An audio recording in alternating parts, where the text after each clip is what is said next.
Bom dia a todos. Vamos dar continuidade com nossas reuniões da Academia da Pesquisa do CEPET.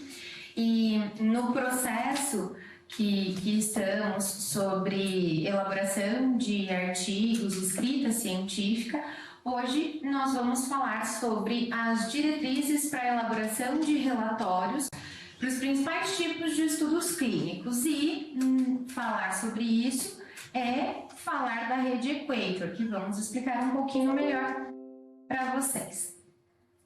Bom, o que veremos hoje? A importância de uma comunicação científica transparente, o papel das diretrizes para reportar pesquisas na área da saúde e a rede Equator. Isso por quê? Porque reportar uma pesquisa é tão importante, de forma adequada, é tão importante quanto o desenho e a análise do estudo. É importante, um bom reporte é essencial para que a pesquisa consiga ser entendida pelo leitor e que tenhamos, então, boas pesquisas que possam ser posteriormente sintetizadas e boas evidências neste processo de medicina baseada em evidência. Um artigo científico é, por vezes, a única publicação que aquele estudo tem, é a única forma de visibilidade, é o único registro de um estudo, de uma pesquisa. E aí, apenas um estudo adequadamente relatado pode ser totalmente avaliado pelo leitor de forma confiável e com relevância. Como isso? É importante que um artigo, a sua publicação, a sua escrita seja tão transparente que o leitor possa fazer a autocrítica, a crítica do artigo, criticar o artigo quanto à sua qualidade metodológica, a apresentação dos seus resultados e avaliar a validade dele quanto a esses critérios. Por isso a regra é sempre a maior transparência possível, porque uma pesquisa ela só tem um valor metodológico a partir da validade dos seus métodos e dos seus achados de pesquisa. E isso a gente só consegue identificar numa publicação quando ela está expressa. E por isso a necessidade deste processo ser transparente, para que estes resultados sejam úteis, né? Isso seja utilizável ou na clínica beira-leito, ou como parte de uma síntese de evidência, em uma revisão sistemática, entre outros. Então, a gente sabe que elementos gerais de um manuscrito sempre são, eu tenho título, eu tenho autoria e afiliação, resumos, palavras-chave, e aí o corpo do manuscrito, introdução, objetivo, método, resultado, discussão, conclusão, mas além disso, isso tem que ser passado de forma compreensível, transparente e com veracidade. Esses são itens fundamentais para uma escrita, né, para a escrita científica. E ter dados suficientes para que o leitor possa avaliar plenamente as informações e chegar às suas próprias conclusões com base nos resultados e no método que o artigo, da forma com que o artigo foi conduzido e que seja também reprodutível, né? Então o artigo precisa ser detalhado o suficiente para que possa ser reproduzido.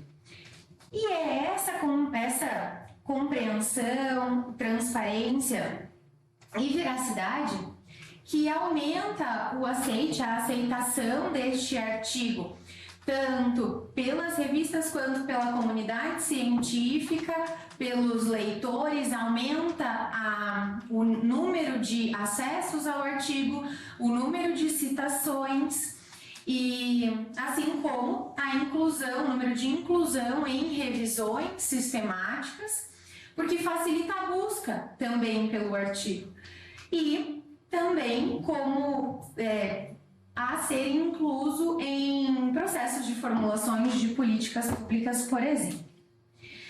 A rede Equator nos diz sobre o que seria um artigo ruim, um reporte ruim. A gente não tem estudos, né? A gente tem a qualidade de evidência que nós dizemos quando a gente fala da pirâmide de evidência científica em relação ao método, mas a gente tem que pensar um pouquinho separado o que seria essa qualidade da evidência, que depende mais do tipo de estudo, mas e a qualidade do reporte deste estudo. E quanto à qualidade do reporte, um reporte ruim, de acordo com a rede Equator, é que são aqueles com informações chaves omissas, incompletas ou ambíguas, especialmente em método e figuras.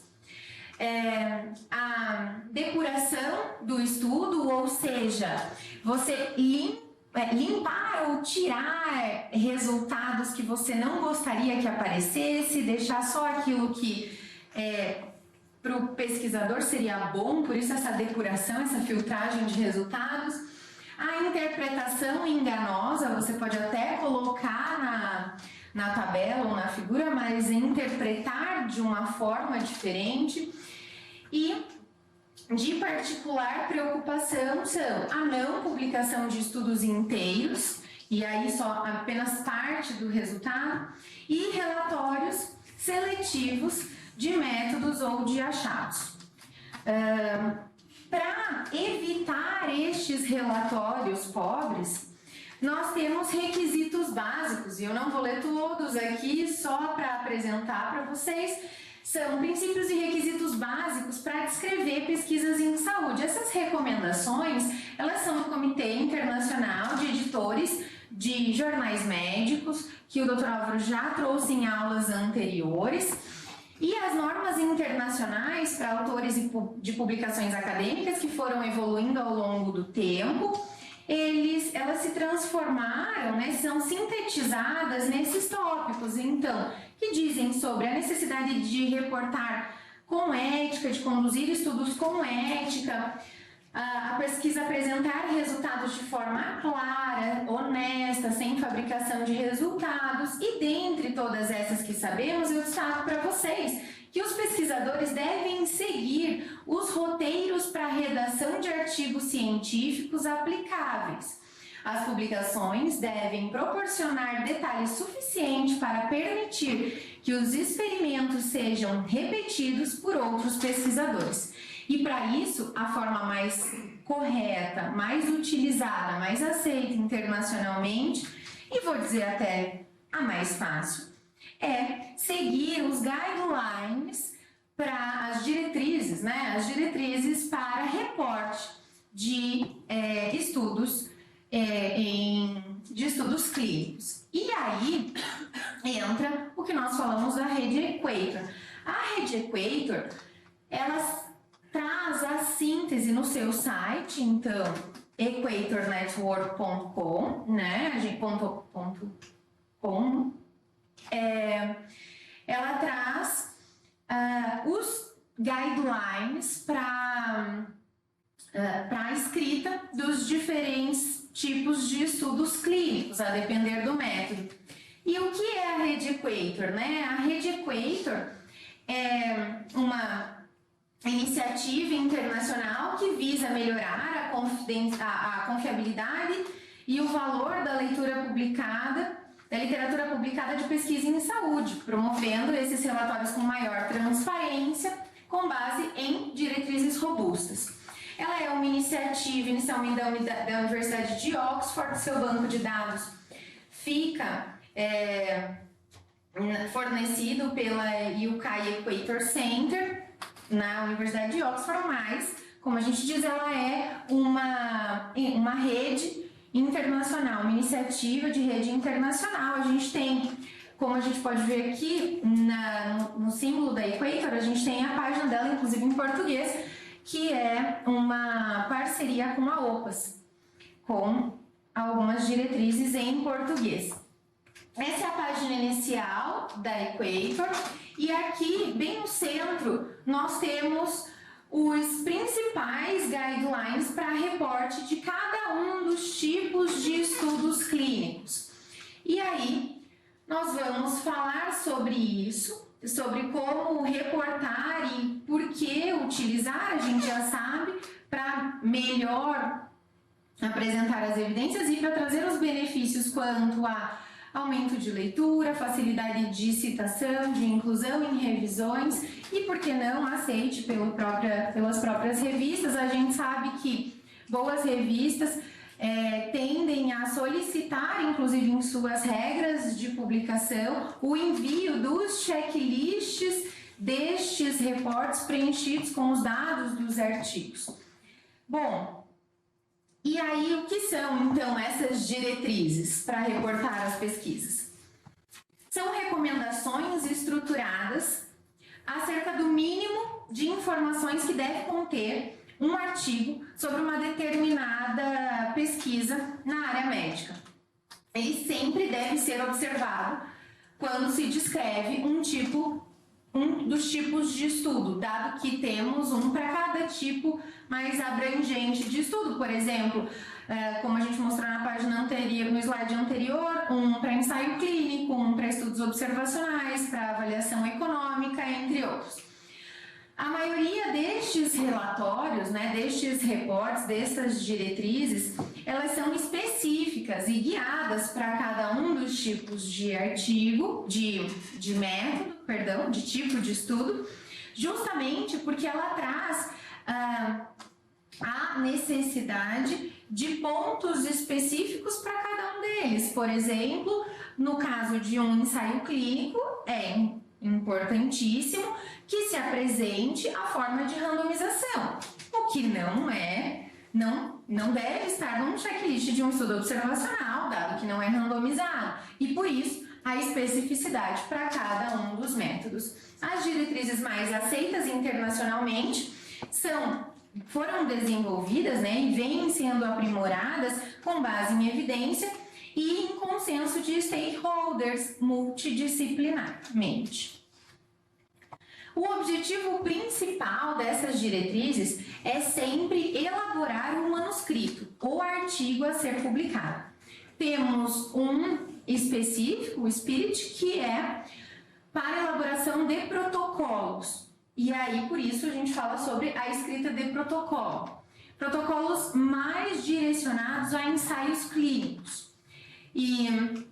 Mas a ideia é a elaboração de manuscrito. Dos outros que não ensaios clínicos, que já temos o SPIRIT, ele pode servir também como um guia para elaboração desse protocolo, porém essa não é a função do checklist. A função dos outros checklists são para a elaboração do manuscrito mesmo, com os resultados. Mas ele pode ajudar, embora não seja a sua função, para orientar a revisão por pares, para servir como um guia para os próprios revisores e por isso é visto com tão bons olhos por revisores que o autor envie junto como material suplementar o checklist da diretriz, anotando quais as páginas contém cada uma das informações, porque isso facilita o processo de revisão por pares e homogeniza, já que, como a gente diz, revisão por pares, normalmente são 2 revisores que vão fazer, eles já estarão baseados no mesmo processo de revisão e conseguem ver o que o autor facilita essa comunicação indireta, obviamente, porque normalmente é cego esse processo, mas o que o autor quis dizer quando colocou aquela frase, aquele parágrafo, já que está relacionado a uma parte metodológica ou de resultado apresentado no checklist. Já vou mostrar checklists de exemplos. E facilita também até a leitura crítica dos artigos, porque quando eles não são para isso, eles não são checklists para leitura crítica, mas quando percebemos que um artigo ele não se apresenta de maneira transparente, ou seja, não cumpre os requisitos mínimos para o seu reporte, nós já acabamos com um processo de leitura que deve ser mais crítico, dado que eu não consigo ter acesso a todas as informações necessárias. Ainda no site da Equator, e aí a gente fala assim, mas você está falando de diretrizes, e aí qual eu uso, qual a gente comentou que para cada tipo de artigo, se você sabe o seu tipo de artigo, você sabe qual diretriz você vai usar para reportar. Mas o Equator, o site do Equator, a iniciativa Equator, ainda facilitou um pouco mais, trazendo um fluxo de qual guideline utilizar para cada tipo de pesquisa, num processo de perguntas e respostas, como um fluxo mesmo. Então, a pesquisa é com seres humanos? Sim ou não? Se não é com animais? Sim, se é com animais, vai usar o Arrive. Então, sim, é com seres humanos. Ela tem generalização de dados qualitativos?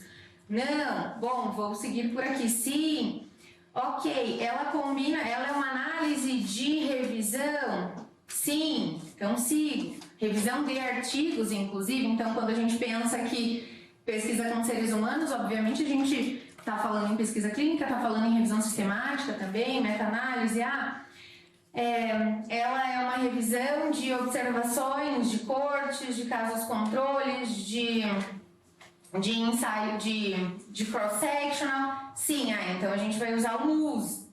Não, ou seja, o que sobrou aqui é estudos experimentais. Então para estudos experimentais a gente vai usar, então, se é uma revisão de estudos experimentais, vamos usar o PRISM.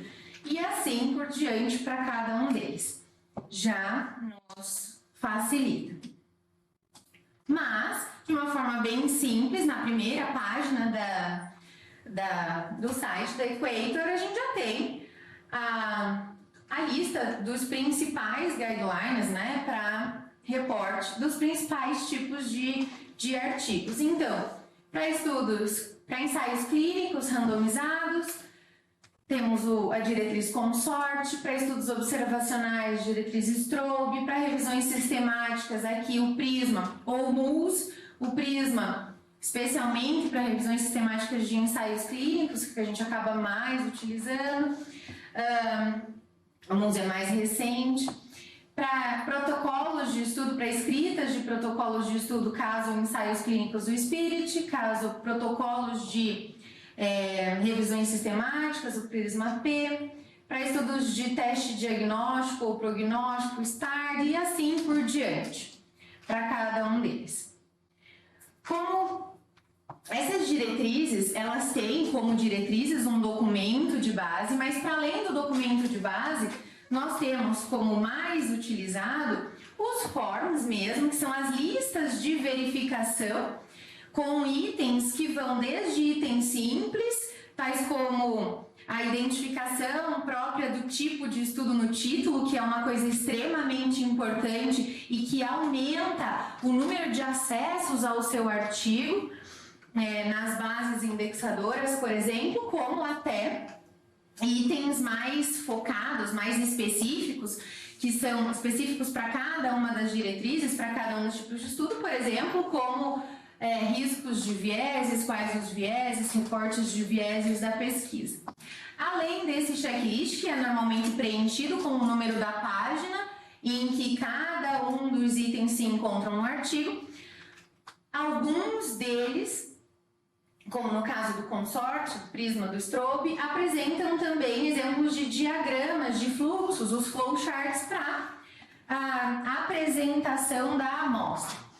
Bom, mais especificamente, o que eles contêm? Trouxe exemplos que, obviamente, não passaremos item a item, mas do consorte, do Strobe e do PRISMA, que são os mais comumente utilizados até pelo volume de trabalhos publicados.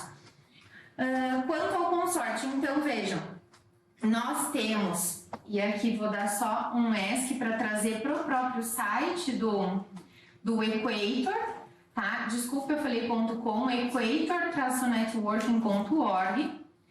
Quando nós entramos, veja, aqui em Consort, ele vai me direcionar para a página já do Consort, da diretriz do Consort, onde eu posso baixar o checklist em Word aqui em inglês e o diagrama. Mais para baixo eu tenho todas as publicações relacionadas à diretriz, ainda outros sites relevantes, que é o próprio site do Consort, ainda outros em quais línguas ele já foi validado e está disponibilizado. Então aqui a gente tem o português, por isso que eu trago o português para a gente verificar, e outros especificados do Consort, que nós dizemos que ele é mais genérico. Embora ele seja específico para ensaios clínicos randomizados, ele ainda é genérico, porque temos específicos, por exemplo, para estudos, ensaios clínicos de não inferioridade, para ensaios clínicos de cluster, para ensaios clínicos de tratamentos não farmacológicos, e algo muito interessante, o Consort Abstract, que é quando nós são as diretrizes para escrita de resumos, muito útil para escrita de resumos para congressos, entre outros. Estou dando o exemplo aqui do Consort, mas tenham certeza que a cada um dos que vocês entrarem aqui, vai ter essa mesma estrutura de página. Aqui, o Strobe, a mesma coisa, com todas os seus checklists, entre outros. Então, ao abrir lá o checklist do Consort em português, tem então um ensaio clínico, um artigo de um ensaio clínico randomizado, aqui no caso, com amostra não em cluster, mas randomização individual. Pronto, então vou pontuá-lo aqui aonde está cada um desses critérios. Mas, para antes disso, antes de começar a escrever esse reporte, é importante que nós leiamos todos os itens mínimos necessários para que já escrevamos o resumo o artigo de forma a cumprir todos esses itens.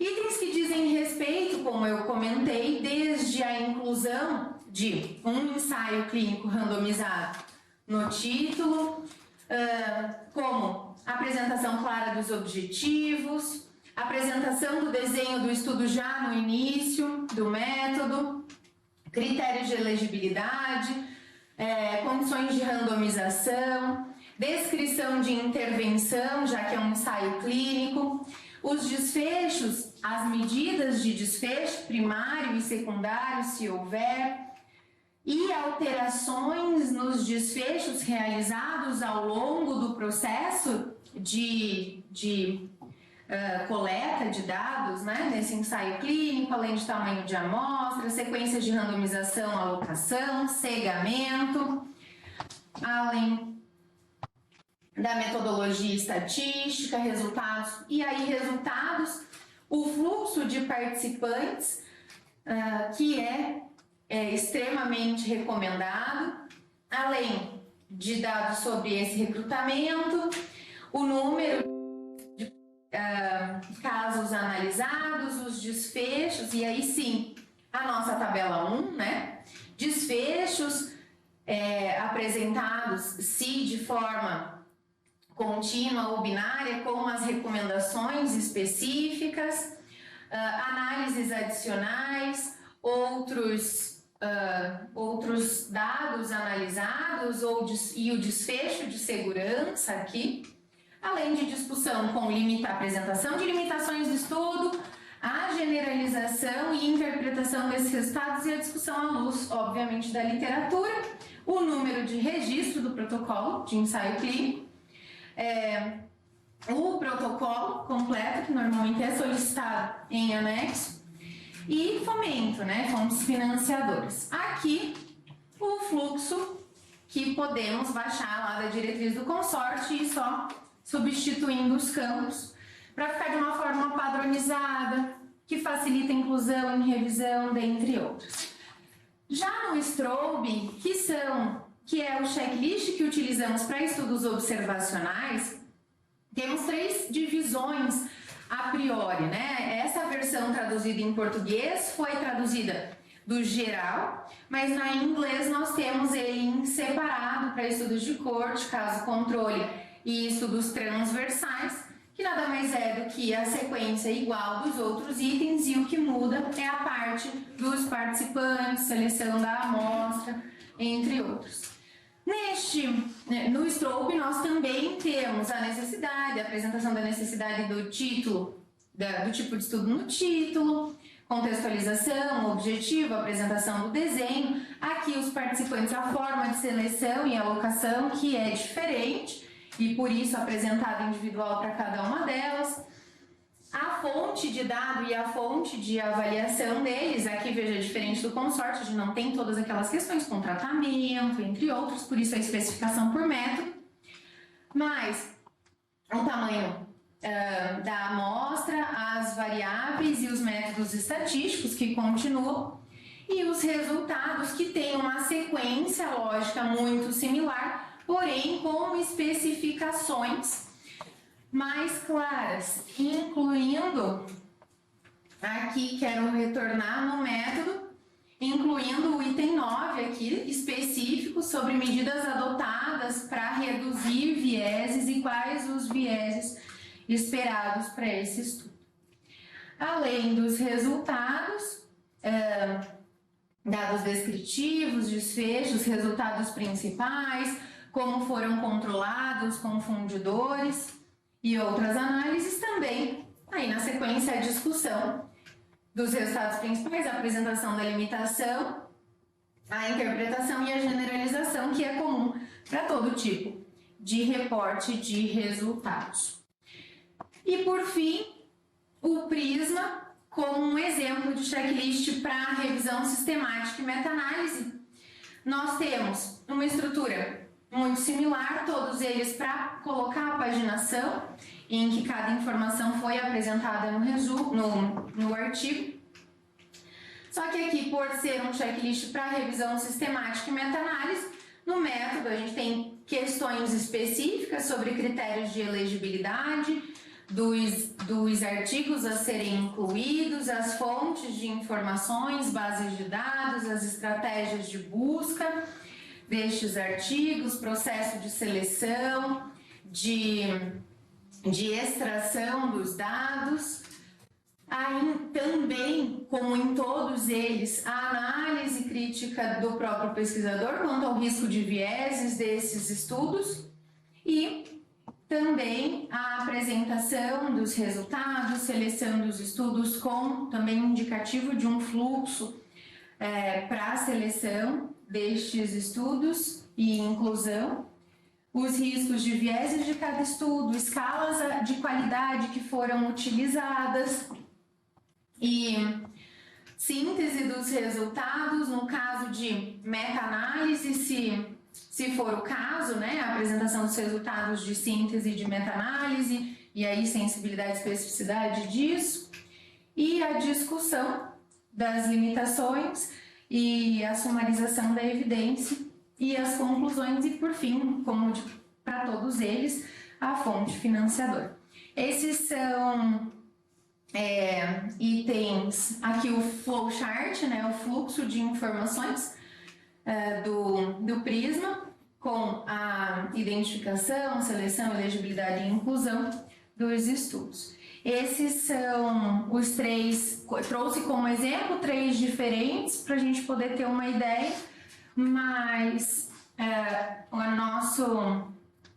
nossa ideia com essa apresentação é dizer a todos da importância de ter o Equator Network como um site salvo ali na barra de ferramentas do buscador de vocês e sempre vir para cá como um site extremamente de extrema qualidade e sempre iniciar a escrita científica já se baseando nos guidelines, nas diretrizes para aquele tipo de estudo. Isso facilita, isso aumenta digamos, a chance de uma aceitação da publicação e facilita a vida. Eu digo para vocês que facilita extremamente a vida na escrita. Acho que era isso, agradeço, obrigada. E, Roberta, pergunta. Você tem a folhinha do consórcio do trial? Tem. Uhum. Eu tô com... Discutindo aqui, pessoal. Legal, eu até deixei o trial aberto pra gente seguir, mas falei daqui a pouco vai ser um pouco, que eu demore, eu não quero me delongar tanto. Mas esse é o checklist que a gente enviou para Scientific Reports junto com o trial, que é o mesmo, só que está em inglês. Ou seja, a gente segue, a gente pode se utilizar disso para poder fazer a escrita, mas principalmente depois, a gente também termina avaliando se todos os elementos eles estão compostos de forma clara, precisa, né? E onde é que ele está descrito na página ali, para poder facilitar para os revisores. Ótimo. Principalmente o contexto inicial que você deu, onde é que isso se encaixa no todo o processo, e a importância dessa rede e do pessoal de Oxford, né, como um todo, né, como eles padronizaram as pesquisas da medicina baseada em evidência, né, os roteiros do que é um ensaio clínico randomizado, do que é uma corte, as revisões sistemáticas. É incrível como se fazia pesquisa clínica há 40, 50 anos atrás, como se faz hoje. Como a gente evoluiu, melhorou de forma muito importante. Vamos lá, quero ver o comentário de vocês. Tô. Começando com você.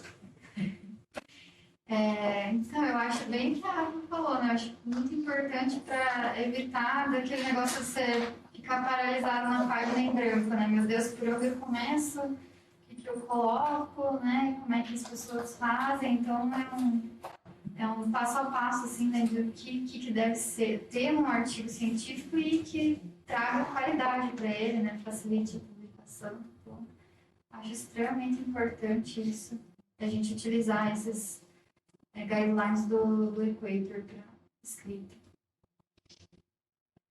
Porque ele não só traz os tópicos, né, que devem contemplar o artigo, como tem uma breve explicação na segunda coluna. Sim. Então, realmente só não consegue estruturar um artigo ou um protocolo. Olha o site lá, a página inicial do site, porque na página inicial do site você tem, ele é muito mais do que só esses formulários. Esses formulários são a síntese da síntese, né? Mas você tem diversas, ali tem biblioteca, tem cursos que eles fazem, tem aulas ali publicadas, a maior parte delas elas são gratuitas. Você pode fazer vários cursos aí dentro, tem aulas em português.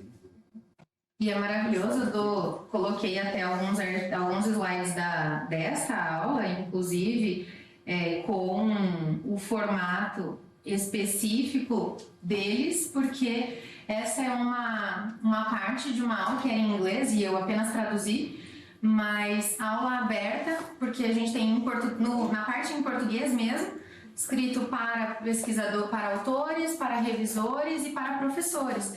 E na parte para professores, eles disponibilizam inclusive PowerPoints com explicações, sobre cada um dos guidelines, e aí essa parte eu achei muito legal e trouxe inclusive para dizer isso. Então eles têm eles dão um suporte para o autor, para o revisor, para o professor, para o desenvolvimento da pesquisa clínica muito interessante. É um recurso muito completo. Você aprendeu hoje. Nossa, muita coisa. Parabéns, Rafa, pela aula. Nossa, me esclareceu muita coisa, porque como, né, a gente está começando agora, a gente não tem tanta noção, assim. Eu já tinha escutado falar, mas nunca entrei no site, nem nada. Então, é uma expansão de coisas que a gente tem acesso que eu não imaginava. Marcelo, Bom, eu acho você que gosta de regras, né, Marcelo? que existia as regras, né, das regras que... Facilita a vida, né? Mas eu acho que tudo que a gente diz disso é que, para que a gente, né, como o senhor falou, né, as questões como eram feitas pesquisas antigamente, são feitas hoje, são diferentes e tudo isso é para que a gente alcance a excelência nas nossas pesquisas. Que a gente alcance pesquisas que sejam verdadeiras, que a gente consiga trazer para o leitor a melhor maneira dele compreender aquilo ali.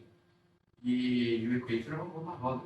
Ou Imagina, igual a João falou, você para ali na frente e fala por onde eu começo, como eu faço e agora. Então tudo isso ajuda a gente da melhor maneira possível. E é uma ferramenta útil que a gente tem que estudar muito e tem que ser bastante divulgada, porque eu acredito que tem muita gente ainda que também não conhece o Equator, assim como a gente conhece, né? Então, para a gente atingir a excelência, melhor, quanto mais ferramentas desse gênero, melhor. Parabéns, sabe? Amanda? Paula? Não, eu acho que juntando tudo isso que todo mundo falou, né, eu acho que é uma coisa que ajuda muito a clarear as nossas ideias. A Rafa tinha mostrado pra gente o Equator no primeiro dia, e aí no dia que a gente foi avaliar um artigo com o START, que era um teste diagnóstico, assim, a gente ficou acho que 4 horas em cima disso e a quantidade... Tentando encontrar cada escritinho ali no artigo? Como é que foi? A gente fez uma visão geral do artigo e encontrou, e a gente encontrou muitas coisas sem checklist. Depois, quando a gente foi colocar isso no checklist, foi muito mais fácil. Ficou muito claro o que estava faltando, o que a gente faria de diferente quando a gente fosse fazer. Então, foi bem interessante, assim, clareou realmente. Eu falei pra Rafaela, nossa, eu nunca ia ter percebido essas coisas sozinha. Não, mas é prática, é treino, e eu acho que isso é um facilitador. E é incrível também, a gente estava comentando hoje, a quantidade de recursos que a gente tem não pagos, né? Tanto no Mendeley, quanto no Equator, então é bem legal. Sim, não há alternativa, não há desculpa financeira, por exemplo, para não se educar, né, nessa área. Eu acho legal que tem muita gente que usa mais no final, tipo, eu vou preencher o Equator para submeter, mas legal isso que você está falando, isso. De Tem que pegar usar isso como desde o uma começo e já servir como uma ferramenta. guia, né? Exato. O que eu tenho que pôr? Exato. Embora lá atrás a gente tenha falado das diversas partes, começar com a figura, etc e tal, mas acho que você vai encaixando, né?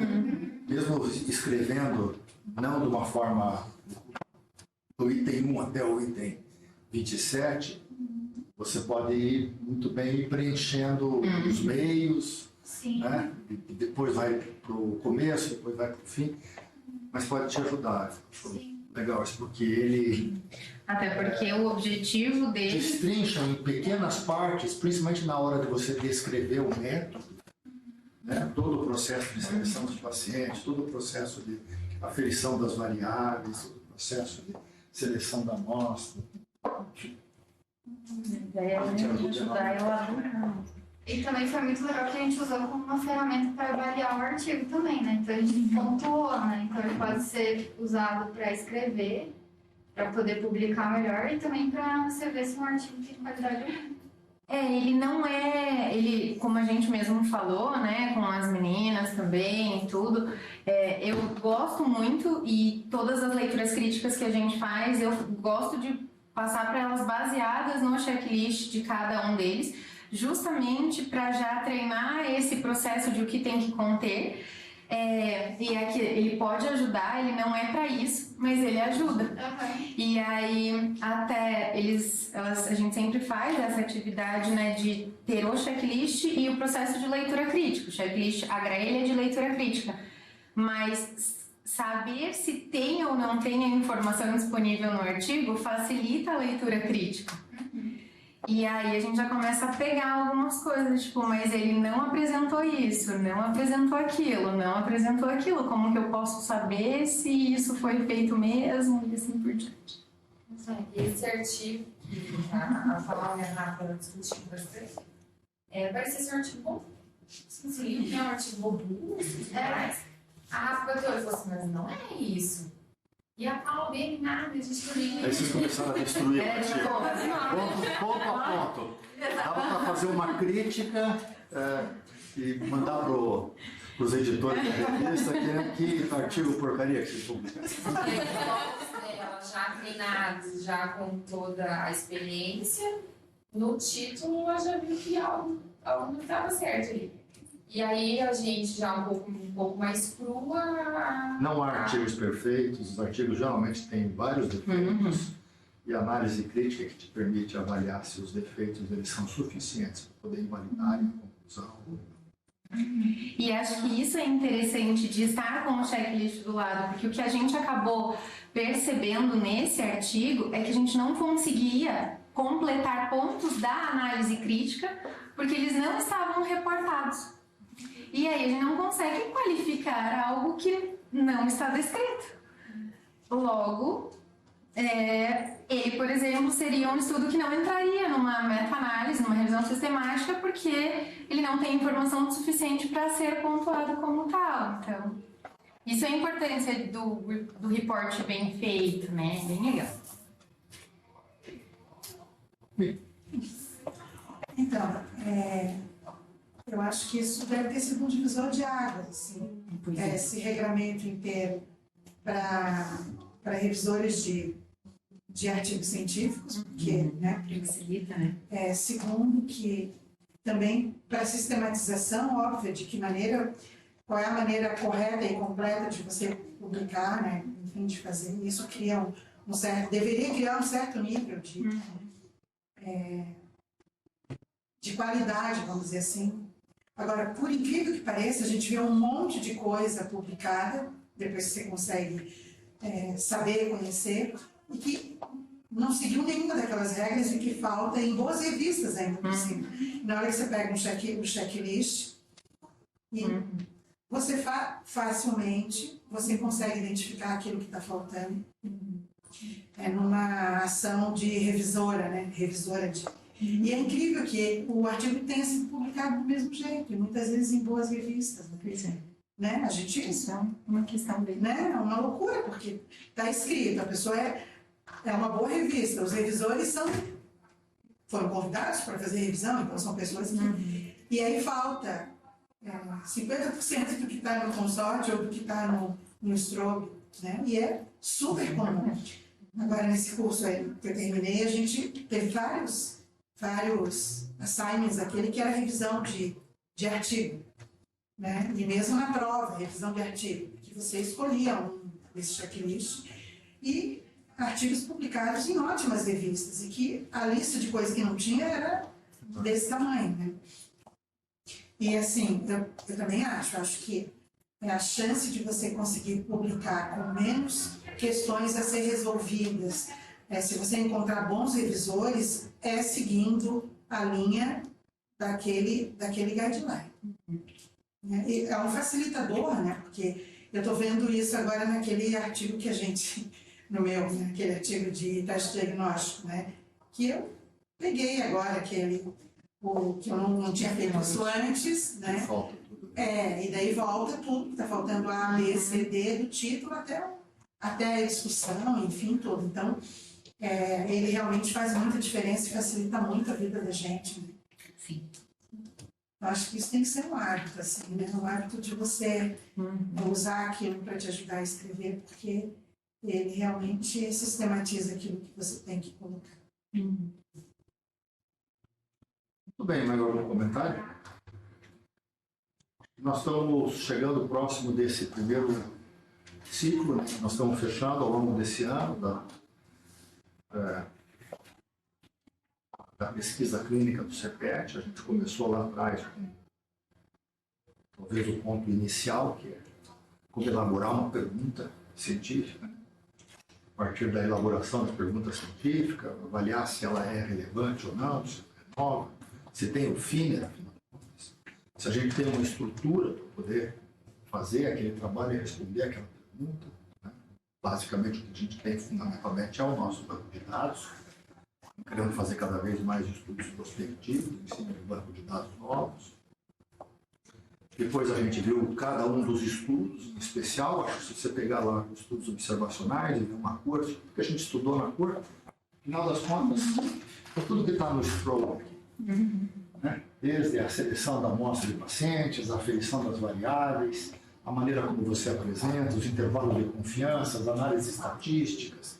Ou seja, a gente não vai aprender a fazer o estudo por aqui, você tem que aprender o estudo lá no capítulo do delineamento que você escolheu para poder responder a sua pesquisa clínica, que é uma pesquisa clínica importante. Mas isso aqui te ajuda se você é capaz de poder, de alguma forma, responder todas essas perguntas que são importantes na hora que você vai descrever um estudo de corte. Eventualmente a gente pode utilizar isso também, já desde o começo, também para poder ajudar se a gente tem um material bom para poder responder a pergunta e responder a maior parte dessas perguntas. Aí tem que ir para o campo, aí tem que coletar os dados, aí tem que fazer as análises estatísticas, aí tem que começar a escrever. Acho que aquele delineamento da gente utilizar como um princípio básico. Tem diversos estilos, não vamos dizer que a maneira como todo mundo deve escrever, mas acho que o princípio é aquela publicação dos editores, das revistas. Né? E aí a gente vai seguir essa metodologia para poder avaliar se todos os elementos eles estão descritos nesta ordem. Inclusive, é importante que você não coloque a aferição de variáveis antes da seleção de pacientes, a seleção de pacientes antes da seleção da variável, análise estatística, enfim. Tem que ser... Resultado da discussão, enfim. E a gente vê de tudo. E me dá Quando eu vou ler, eu já começo. Fui até um braço. Cardinho. Uma coisa. É verdade? Enfim, aí nós temos algumas coisinhas ainda, vimos toda a parte regulatória da pesquisa, que é importante antes de começar, né? A parte ética da pesquisa, as revisões bibliográficas. Agora vimos o Equator, na aula que vem nós vamos ver o IBRAD, que já é na aula que vem. Sim. É a aula mais importante do curso. É a aula que vem. Enfim, um artigo tem tudo isso, mas ele tem 4 partes importantes, que é introdução, métodos, resultados e discussão, que a Mirella vai falar com mais detalhes na aula que vem. E depois submissão ainda, né? Tem submissão ainda. Aí nós terminamos lá. Sim. Olha, viu só como cada pedacinho é um pedacinho, não começa e termina aqui. Tem que fazer tudo bem feito. Obrigado. Obrigada, doutor.